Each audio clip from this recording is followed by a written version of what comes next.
If you've never heard of Ross Edgley, here's a few of the many things he's achieved. He swam around Great Britain in 157 days. He completed an Olympic distance triathlon carrying a tree. Completed a rope climb of 8,848 metres, the exact height of Mount Everest. I'm not saying that I'm training to do any of the things that he's done or anything as extreme as that, but I have been taking inspiration from the way that he trains recently, and I've genuinely never felt as fitter or as stronger in my entire life. Because I'm currently doing a personal training course and because I'm genuinely just really passionate about sport and fitness, I've been doing a lot of research this year, not only about running but also other methods of training, and that's how I came across this book from Ross Edgley. This book, his previous book, his podcast, his YouTube channel, everything that he says, everything that he writes has completely opened my mind up to a completely new way of training. And it's quite clearly effective because he managed to swim across Great Britain, didn't get injured, managed to complete it, and everything is scientifically backed up. Even though there's a lot of effective training plans out there for runners, which a lot of runners use and that are quite clearly effective, I do think it would be great for runners to be introduced to the way that Ross Edgley trains and just implementing his methods into your training plan, just as something a little bit different, but also something that will make you a stronger runner and more resilient. Over the next few weeks, the next few months, I'm going to be going through my entire training plan and just sharing it all with you. But this is kind of like a little bit of a breakdown of how I'm going to be training. Last week, the physio told me that I can start running more. I can start running 10Ks again. So over the next few months during winter, and whilst there isn't really anything to train for, there's just going to be a lot of long, slow aerobic runs. Very similar to math training, but not math training because I didn't like it and I won't be doing it. I will be explaining why in the next video and the alternative I'll be doing. Think of the strength training as complementary strength training. You're not going to get a personal best, you're literally using it just to improve your running. And the theory has it, strength improves stamina and stamina improves strength. Strength training has been shown to improve movement and efficiency, and the better you move, the quicker and further you'll go. Implementing a couple of days of interval training into your routine will not only benefit your anaerobic and your aerobic system, but it will also help with mental toughness, which you might need on like a race day, a time trial, or just if you're feeling a little bit blah.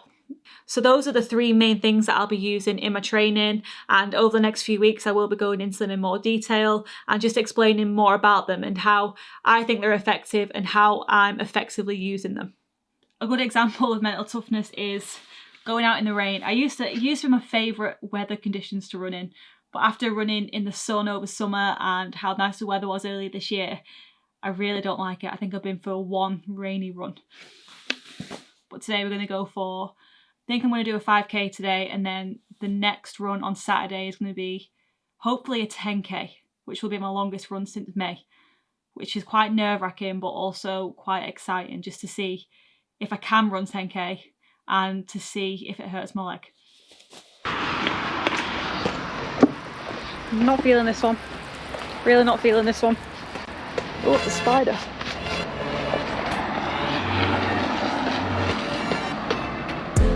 Let there be rain and there will rain.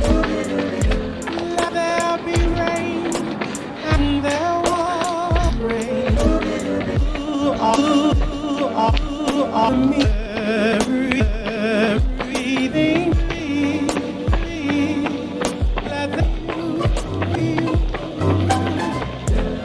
This is probably the first run I've done in a long time where I've not looked at my watch. I don't know how quick I'm going, how far I've gone. So that's 3k, just over 3k, at like a 6-minute 20 pace, which is pretty slow. On Saturday I got to a 5-minute pace, which is probably the quickest K I've ever done, quickest pace I've done for a really long time. So I'm fit, it's just not, I'm just not quite there yet to push it.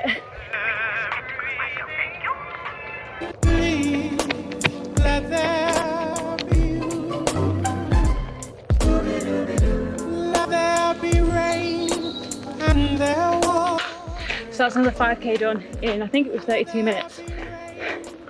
And I'm not gonna lie, didn't really have much motivation for that one and I was feeling pretty tired, but still got it done.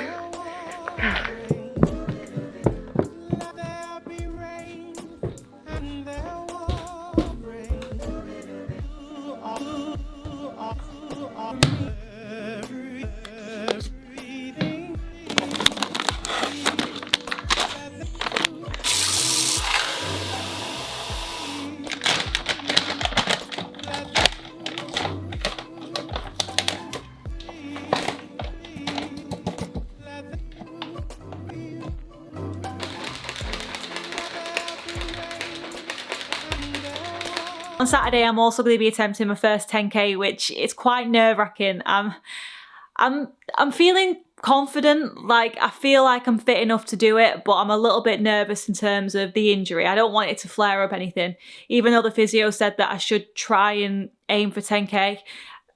It's still scary. Anyway, as usual, I hope you enjoyed the video. Subscribe if you're new. Do more of what makes you happy, and I'll see you in the next video.